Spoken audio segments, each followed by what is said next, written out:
I think it was correct for one of our colleagues here to talk about the fact that we start a bit late. We were informed that because Her Excellency, President of Namibia, had come, and happily you were here to engage her, that we needed to come a little bit later. I think the delay was proper. I'm very, very glad indeed that you stayed so that we can have this short engagement.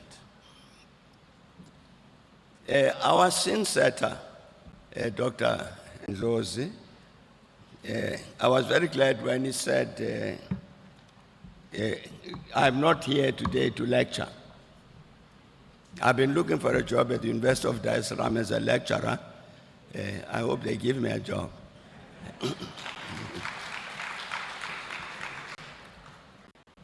The idea was that we should meet here to engage one another on this topic that's on our board here about re-energizing, reigniting the African Renaissance.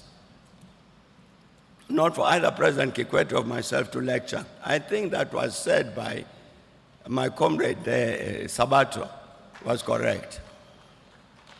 It was very, very correct indeed that we're not here to answer questions. We're here to engage one another in answering those questions. I'm very, very glad indeed that when he said, even the youth have got answers. So it was not for the youth to pose questions, but to say, this is where we are today, this is where we need to be tomorrow. It's the kind of engagement that we were supposed to have. So you'll excuse me if I don't answer the questions as they've been put.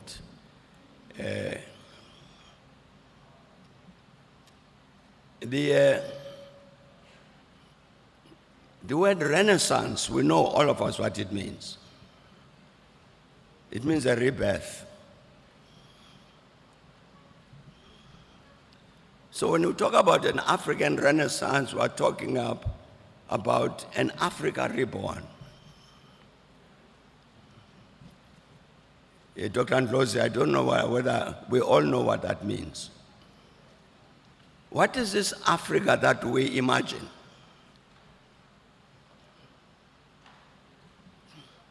I think our colleague who talked about socio-economic development did say there are certain things that have gone wrong which should not happen, then we would know that we're being reborn.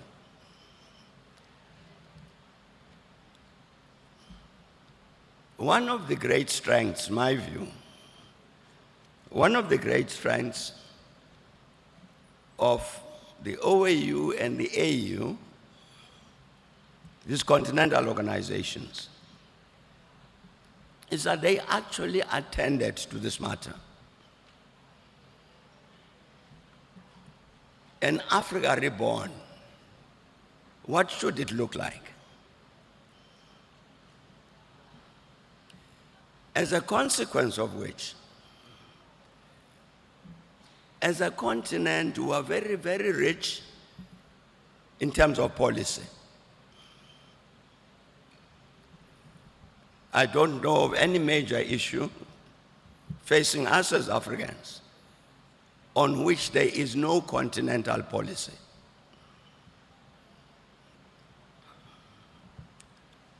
The politics of our continent, issues about democracy, accountability, good governance, all of that. They are policies.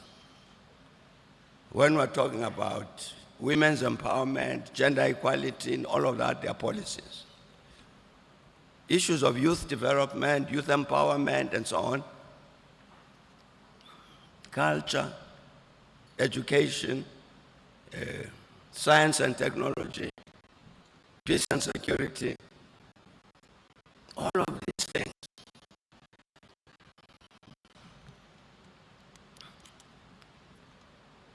if I asked, if we had time, I asked the universities here, the students of the University of Dar es Salaam, and say, do they know what AU, not AU, African Continental Policy on Youth Development is? Can you please raise your hands? None. Yet there is. And I think we would find that with regard to many of these policies, which I say exist, and when Dar es Salaam University appoints me lecturer, I will give you the documents. This is part of our challenge. The policy positions exist on the continent, approved by our political leaders, many of them ratified by our parliaments. So there's a policy framework which exists for the renaissance of Africa. One of our comrades just said that the answer is socialism. It's not, that one I know is not in the AU policies. I'm not saying it's wrong, but I know it's not in the policies. There is no shortage of a general, overall, comprehensive policy framework to define the kind of new Africa we want, the Africa reborn. There's a problem. The problem is that the Africans don't know of that. How do we solve it? I don't have an answer to that question. But it's a critical matter that we need to solve. If we say the future of our continent, as Dr. Ndlozi was saying, this issue of self-reliance, the future of our continent is defined by ourselves. He said it's not going to be defined by the Chinese or the Indians or the Americans or the Russians, but ourselves, correct. But I'm saying here is African institutions which say, with regard to that question, this is what our future should be politically, economically, peace and security, this and that and the other. And yet as Africans, we don't know that. That's a serious problem.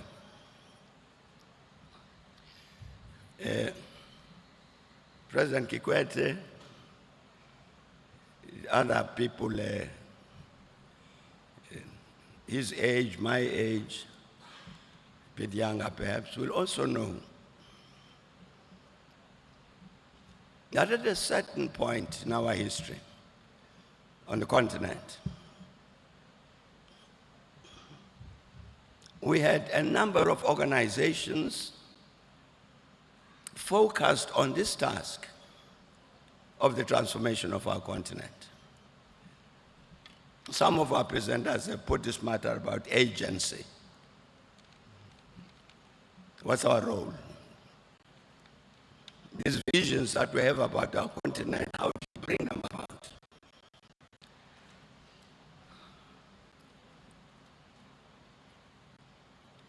Earlier, there used to be on the continent a Pan-African youth movement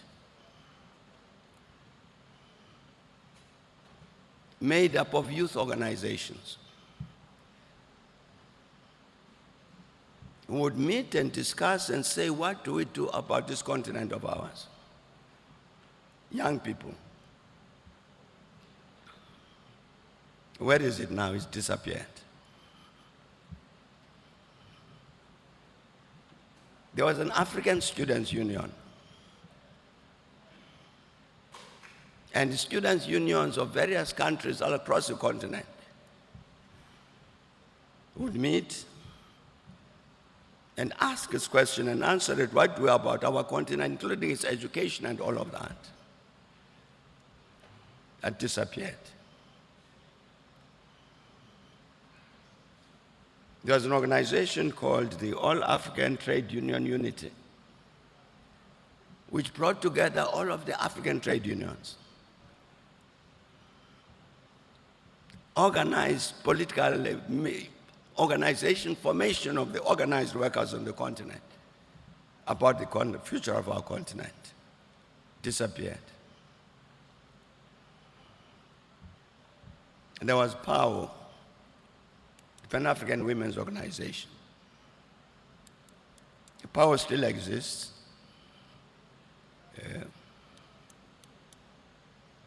I saw its president not long ago. She participated in the inauguration of the president of Namibia, was here earlier today.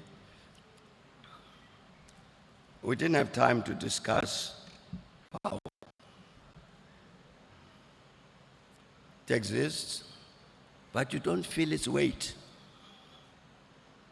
The voice of the African women, that's a body which brought together all of these African women's organizations,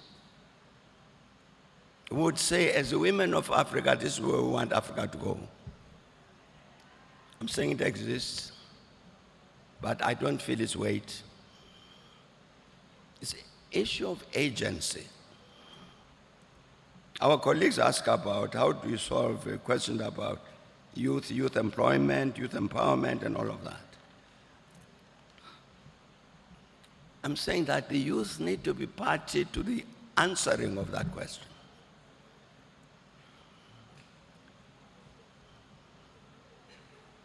But they don't have the organizations on the continent which give them the necessary power as a youth to act together, to say, we as a youth of Africa, this is what we're saying.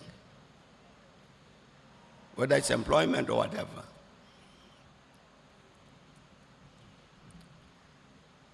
One of the organs of the African Union is an ECOSOC, which brings the cultural, social, and organizations. And that is the task of it. Well, composition of it is to bring in the ordinary African people into that process, represented by various organizations, economic, cultural, political, whatever. It would serve side by side with the governmental institutions of the African Union. But if I ask any one of you here to say, has it ever come to Tanzania, that ECOSOC? We are an official body of the African Union. We are not government, we are not ministers. But we are trade unionists, we are youth organizers, we are women organizers, and so on. But we are an official structure. Yeah. I'm sure it's never come here. I don't know if other African countries ever come to. Because essentially it exists on paper. What's the problem?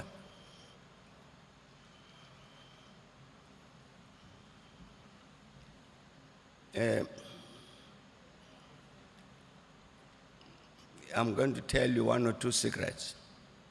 But since we're all here agreed on secrecy rules, please don't tell anybody else.